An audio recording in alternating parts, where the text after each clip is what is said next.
Hey, my name is Katrina Mathis, and I'm a school family community engagement consultant here at Region 10. And then I'll let Dr. Baker introduce herself. Good afternoon. I'm Pamela Baker. I'm not used to calling myself Dr. Baker, but I am the school family community engagement consultant for Region 10. And then we have Liliana with us as well, and she is going to be providing the Spanish version of this right after this. So she's hanging out with us today, and she can introduce herself. I'm sorry. Hi, I am Liliana Moyers, and I am a SpedTex consultant here at Region 10, and I will be helping with the Spanish version of the webinar after this English version. And then we have Amy Smith, who is our Child Find and Evaluation Consultant here at Region 10. We're so excited to have her presenting for us today. She has so much knowledge and just a wealth of good information for you. So we're so happy to have you here, Amy. Thank you for inviting me. So yes, thank you for joining us today for this webinar on Child Find and the special education evaluation process. A little bit about myself. I've been in education for about 32 years. I've served as a special education teacher at the elementary level, practiced as a diagnostician, and was a special ed administrator for 7 years. So I'm excited to share this information with you, and it will include links to some different web-based resources that you can reference and have at your fingertips. If you have questions in the future. So let's get started. I think it's important that we start with why. Why are we talking about Child Find today and special education evaluations? First of all, Child Find is a mandate that we are given by the federal law, and I want to make sure that you as a parent understand what it means, and when you hear that term, what that entails and what your rights are related to that mandate. Secondly, we want to make sure that children who are identified for special education receive a free and appropriate public education, otherwise known as FAPE, and that we get them on the trajectory that will take them there. When we do this, we change their lives and have impact that is positive for our students. And so it starts with that comprehensive special education evaluation. On this slide, you will notice a series of icons. These are linked to the various websites, which I will discuss today, and here for your reference. You're welcome to click through these at your leisure. I will be referencing information from these websites throughout the presentation. Specifically, you will see SpedTex is linked twice on the screen. The top link will take you directly to a page that discusses and provides resources related to Child Find. But the second SpedTex link takes you to a page where there are 2 glossaries linked with different special education terms and acronyms. As you probably have figured out if you've been a part or tried to look at and understand this process, that we use lots of acronyms. And so this hopefully will help you as you're navigating the process. And of course, always remember to ask if you have questions about a term or an acronym that you hear. So let's talk about Child Find in this mandate, and what and where and how and so forth to help you better understand it. First of all, what is Child Find? It's a federal mandate that's part of the Individuals with Disabilities Education Act. It drives the requirement for schools and districts in the state of Texas, and actually throughout the United States, to identify, locate, and evaluate all children with disabilities within their state. Who does this include? It applies to children ages birth to 21, including those in home and private schools. These children may be in need of services provided by the early childhood intervention programs or special education services through their public schools. This mandate, why was it created? It was created to ensure local districts would make sure these evaluations were conducted and students identified so they could receive the special education services to which they are entitled under the Individuals with Disabilities Education Act. It gives us a system or a way of monitoring and checking to make sure that we have processes in place to ensure students are being identified and evaluated in a timely manner. It's a continuous process that includes public awareness activities, screens, and evaluations designed to locate, identify, and evaluate children with disabilities. So how does this mandate work? Well, there are multiple activities that school districts may engage in to help make sure that we are identifying and locating these students. Schools are required to notify parents annually of their right to request an evaluation. This notification is added to the required student handbook that parents of enrolled students receive and sign off on each year. Other methods used to reach the community and make them aware of this mandate may include radio ads, billboards, posters in the community, information shared at school-wide meetings. All public and charter school staff are receiving annual training on Child Find from their district, from their school, regarding the processes and procedures for making a referral for a student they suspect has a disability. Finally, in the spring of each year, our districts advertise and hold a meeting for stakeholders in the community in order to make them aware of Child Find, district processes for referrals, and gain their input regarding how services for privately placed students will be administered by the school district. This is the state Child Find regulation code that you see on the screen, found in our Texas Administrative Code.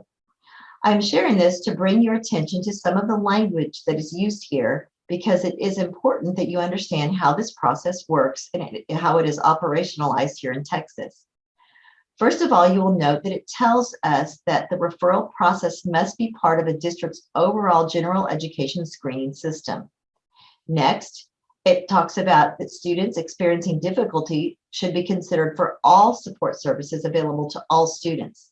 That would include students already in the referral process or receiving special education services. Next, it tells us that a student is not required to be provided with interventions for any specific length of time prior to a special education referral. Any special education referral may be initiated at any time by school personnel, the parents or legal guardian, or any other person involved in the education or care of that student. So when any child in a public or charter school is identified as needing additional academic or behavioral support, they are provided these services through a system called multi-tiered systems of support. This is a general education process. The multi-tiered systems of support is a comprehensive framework that, when implemented effectively, can provide students with the supports needed to make progress towards instructional and intervention goals. This is the framework used in Texas to ensure a systematic approach is provided to students who are struggling. Each school district establishes the operational guidelines for what MTSS looks like within their system.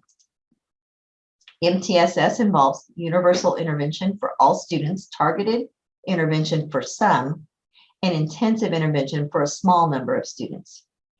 You will see on this slide 2 links that will take you to 2 different documents provided by the Texas Education Agency, or TEA, through the TIER network, explaining the MTSS process and providing you an overview of what is required as a part of this process.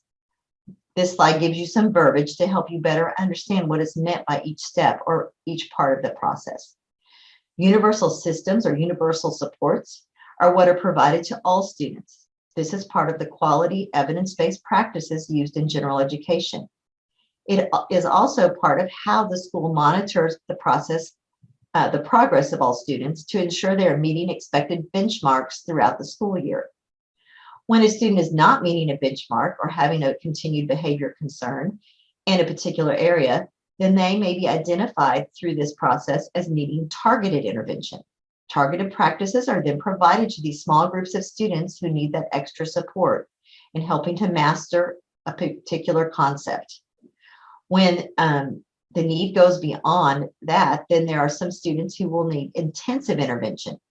Diagnostics are used to monitor their progress. These are usually very specific programs to help students master some of the key skills that are needed to move forward so that they can make progress in the curriculum or participate fully and overcome behavior challenges they may have.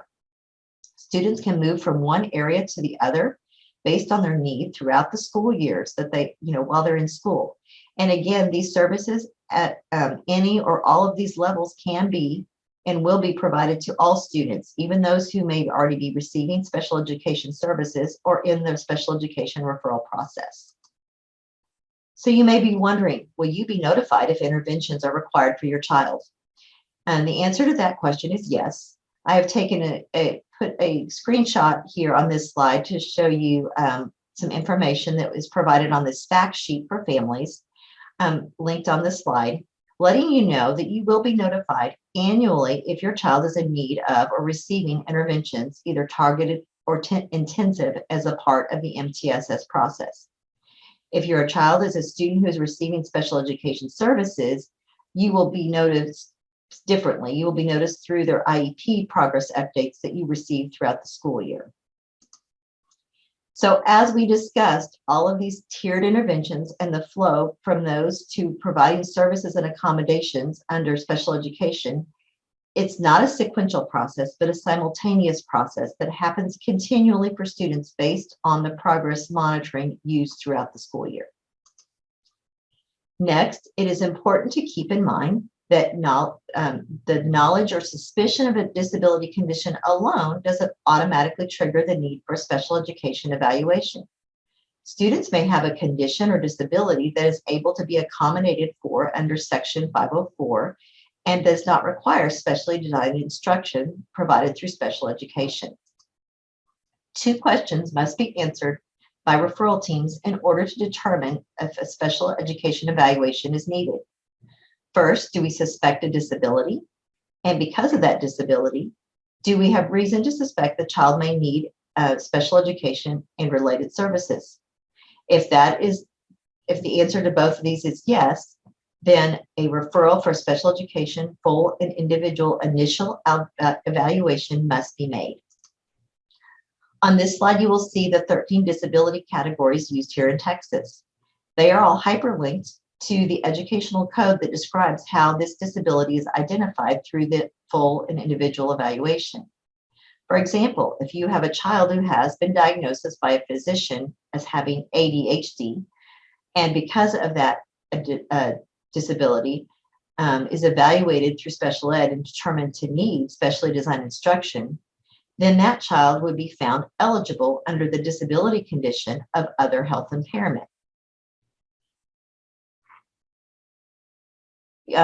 You are more than welcome to click on any of these slides and read the code to better understand that disability condition and how it is defined in Texas. So who can make a special education referral? We are told that it can be made by the school personnel, and this would happen through the referral committee and the processes established by that school system. A referral can also be made by the student's parent or legal guardian, or any other person involved in the care or education of that student. On this slide, you will see a link for a technical assistance guide for the child find process that was put together by TEA. It breaks down more information regarding who is able to make a referral when a disability is suspected. If a parent makes a request in writing to a school district administrator for an initial special education evaluation, then the school district has a few obligations they must meet. First, they must respond no later than 15 school days after receiving that request from you. At that time, they must provide you with some documents that they are legally required to give in response to a request for an evaluation.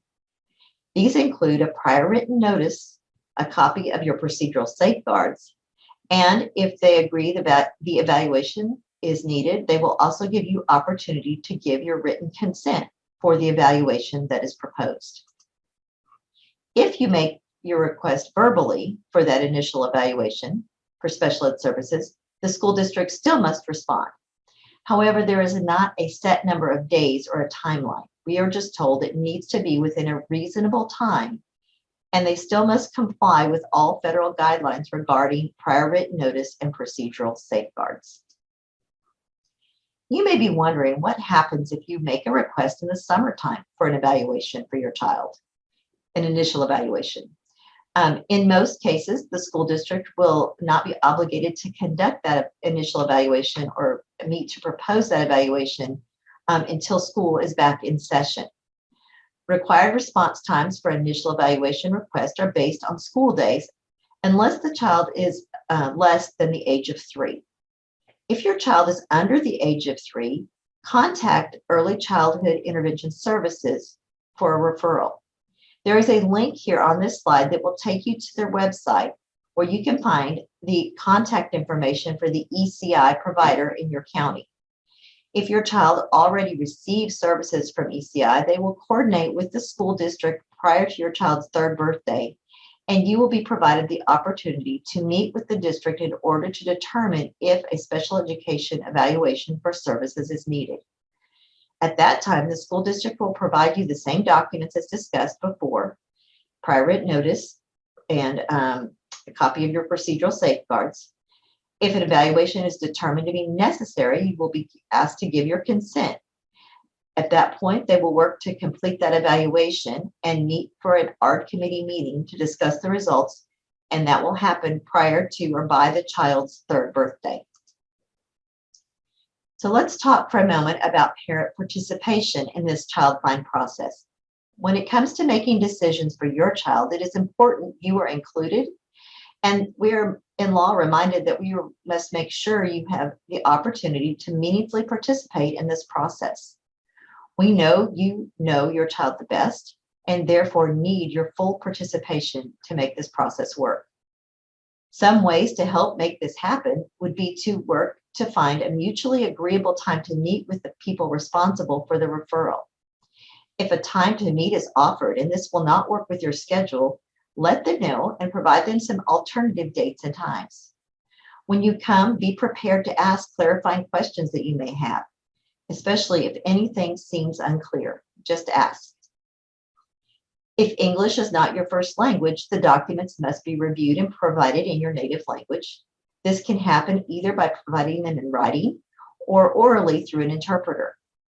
Any information that is shared with you or that you share with the team will only be included if needed as part of the comprehensive evaluation.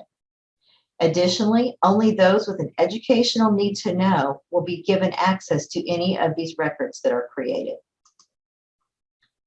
So we talked about the school making the referral as well as the parent. Additionally, any other person that might be involved in the care of your child can make a referral under a child find. This could include, but is not limited to, medical providers, social workers, a relative who is not considered a parent, a daycare provider, child protective services, or even a court judge. If a referral is made by one of these people just described, please note that in most cases, the district will not be able to respond directly to that person making the request without first gaining consent from you as the parent to disclose or share that confidential information. It would be helpful if you would let the school know if another person will be making a referral on behalf of your child, if you are aware. This way they can work with you to gain your consent to be able to ask questions and gain that information needed from that person who is making that referral. If consent to disclose confidential information is not obtained from you in order to speak with the person making the referral, the school will still gather information from the classroom teachers and from you to decide if a referral based on the data provided by that person may be needed. We have been referencing, or I've been referencing required documents that are part of the referral process. So let's take a moment to review what those documents are and what they mean. First, you will see that it says here, prior written notice of proposal or refusal to evaluate. This is provided by the district, and even if they do not believe an evaluation is warranted, you will receive this document. Along with that document, you will receive a copy of what is called the Notice of Procedural Safeguards. This should be given to you in your native language, or if it's not available in your native language, an interpreter will review this information for you. If an evaluation is proposed, and you will also be provided documents which include the 2 in the green bars. You will find that each of these items is linked for your review. Feel free to open each linked item to learn more about the process or review the documents. You will find that both the Notice of Procedural Safeguards and the Parent's Guide to the ARD process are located on the SpedText website and offered in multiple different languages. So let's talk about prior written notice. A prior written notice is required to be provided to parents, and it is your right to receive this anytime the school proposes or refuses to take certain actions with respect to your child. Specifically, the school must provide parents prior written notice each time they propose an evaluation or refuse an evaluation, as well as the other times indicated here on this slide. The notice must include the following 7 pieces of information: a description of actions proposed or refused. Secondly, why they are being proposed or refused. Third, a description of each evaluation procedure, record, report, any documents used for the basis of these decisions and these proposals and refusals.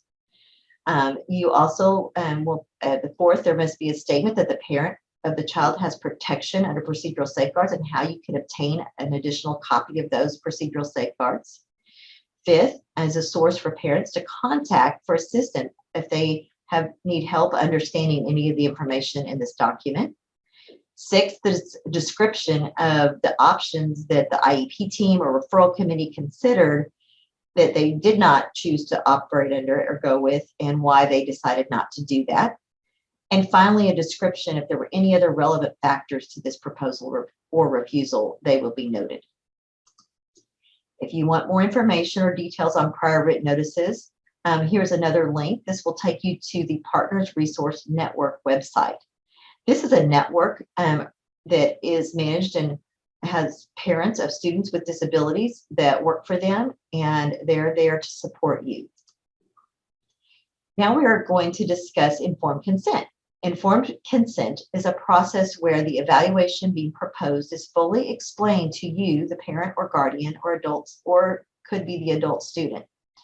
Informed means the individual providing consent has clear and complete understanding of the activity before voluntarily agreeing to it in writing.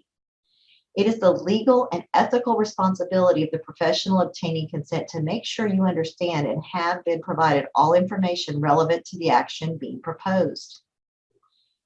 If you are concerned that you are not able to meet with the school in person in order for them to provide you informed consent, you can consider other options. First of all, offer another date and time if the issue is that you cannot come in at the proposed date and time. The school must meet with you at something or a date and time that's mutually agreeable. If you're not able to come in person at all, or consider a virtual meeting or a phone call. Finally, if you cannot consider a virtual meeting or phone call or in person at an alternative date or time, if these won't work, let them know in writing that you would like the documents sent to you directly, either by mail or email based on your preferred method of delivery. How soon how soon would I need to make a decision or provide consent, you may be asking. And so the law does not give us a timeline for how long the parent has before they respond to that consent for that proposed evaluation. However, the timeline for the evaluation will not begin until they receive your signed consent. Finally, the school will likely follow up to ensure you understand your rights and determine if they need to move forward with their requirements, which may include filing a due process to pursue an evaluation without your consent based on your response. What if I change my mind once consent has been given? If you change your mind, you have the right to revoke your consent in writing at any point during that evaluation process. Keep in mind, however, that the decision to withdraw your consent is not retroactive. Therefore, if the evaluation is complete, then and it's completed prior to you revoking consent, the school is still obligated to hold the ARD, the IEP meeting, to determine if your child is eligible for special education services. Special education services, however, will not be put in place until you provide consent for initial placement following that initial ARD meeting.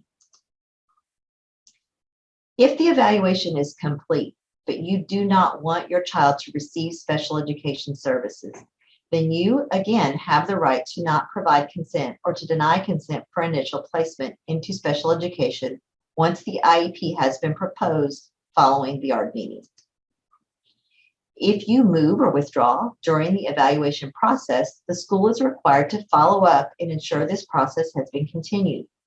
Moving forward, if you withdraw your child to a private or home school, then that district in which you reside, who was responsible for completing the evaluation, will continue that.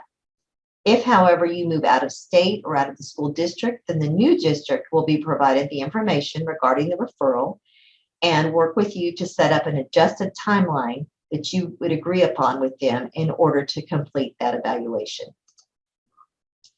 Once the full and individual initial evaluation is completed, here are the steps that are followed.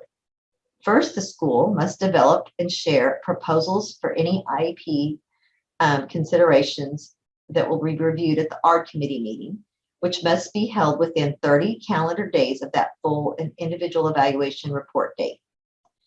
From that date, the evaluation report is completed and they have 30 calendar days to hold that ARD meeting. The ARD committee must, as an opportunity to determine if the child is eligible for special education services. Parents must be provided a copy of that evaluation report prior to that meeting so that they are able to meaningfully participate and ask any questions that they have prior to the meeting so that those can be addressed by that committee.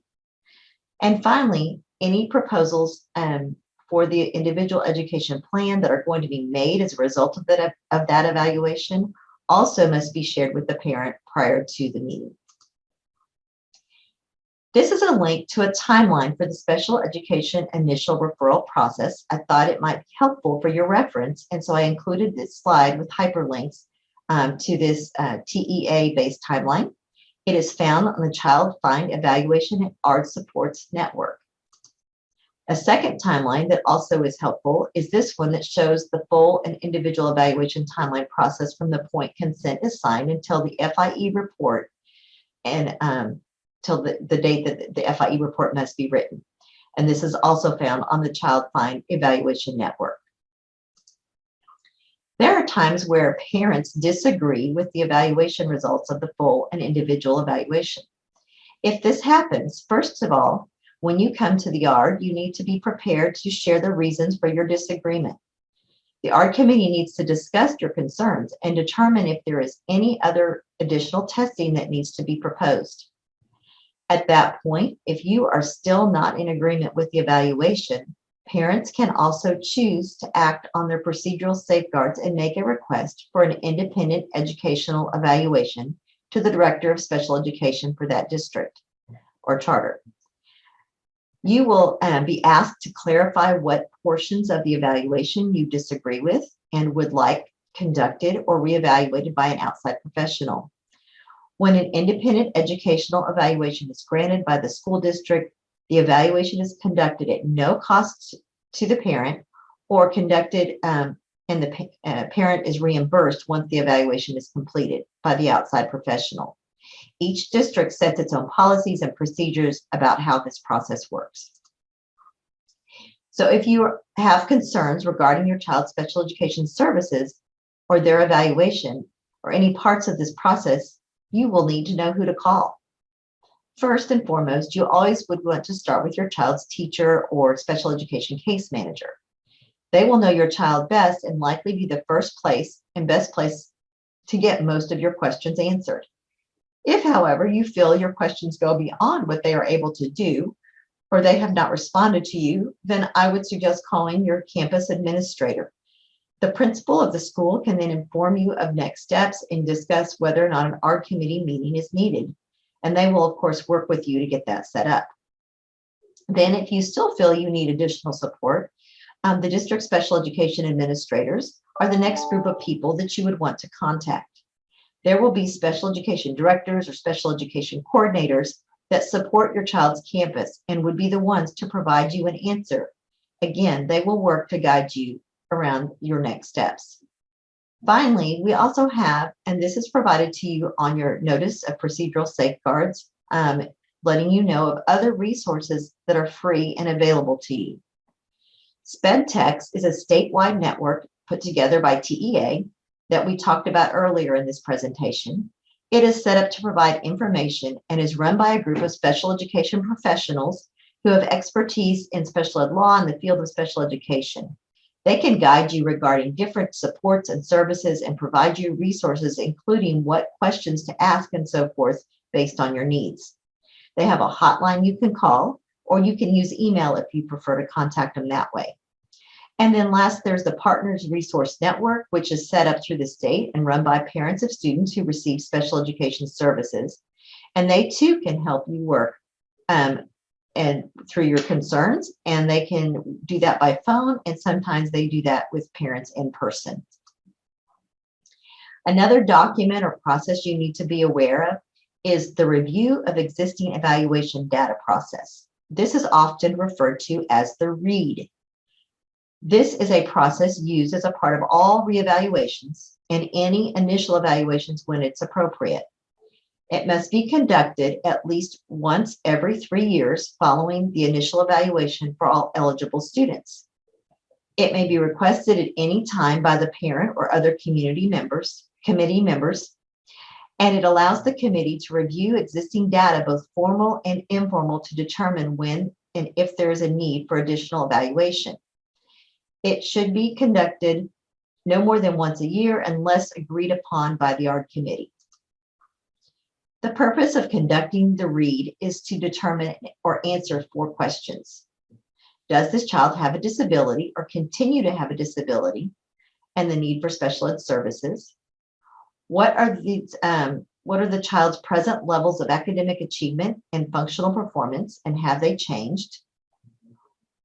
The next question they are answering through the READ process is whether the student needs or continues to need special ed and related services.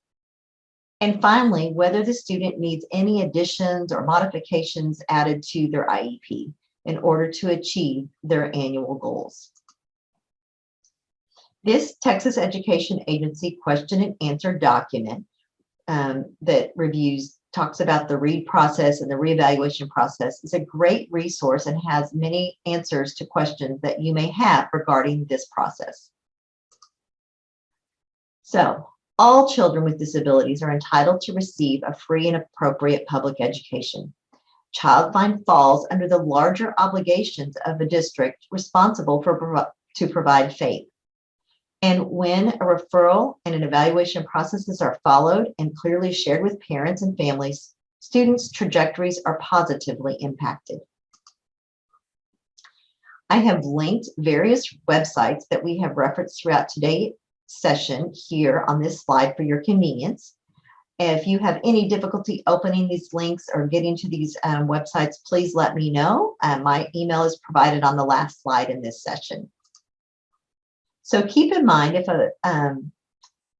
these takeaways.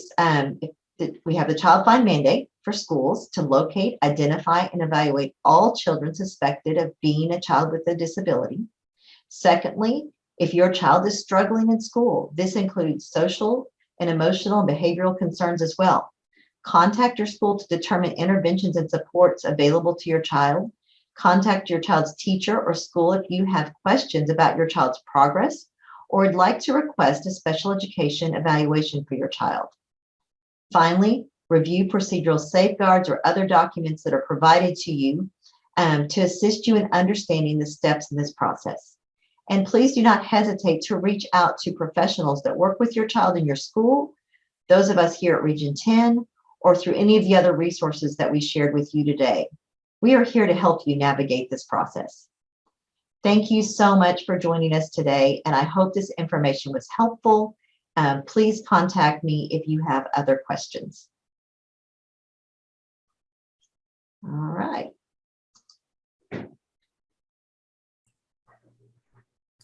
Thank you so much, Amy. You're It was welcome. a lot of information. So good, so good. So if there are any questions, if anybody has any general questions, we can take just 1 or 2 questions. If not, then we drop the link in there of the presentation so that you can have that to reference. Again, we will have this recording posted on our website, on our family engagement page, and I'm putting where you can find our previous presentations, and then you can register for our future ones, and then also find the presentation recordings. And if we have a presentation like Amy's that has a lot of information in it, we can put the PowerPoint of the presentation on there as well. So we're dropping that in there. And then it is, Pamela, it is going to be on February 9th. I double checked. So if Pamela wants to share a little bit about that, our next family-focused webinar. Yes, the title is The Power of Meaningful Parent Participation. And if you had the opportunity, you may know that TA requires a survey, or actually it's federal government that's run the TA requires a survey. Now it's every 3 years for a school district. And a lot of times, parents get this and they answer it, but we really don't know what it means and what it should look like when the parents are participating, such as one of the questions, we're going to go over the 7 major questions. One of the questions is, I am a equal partner.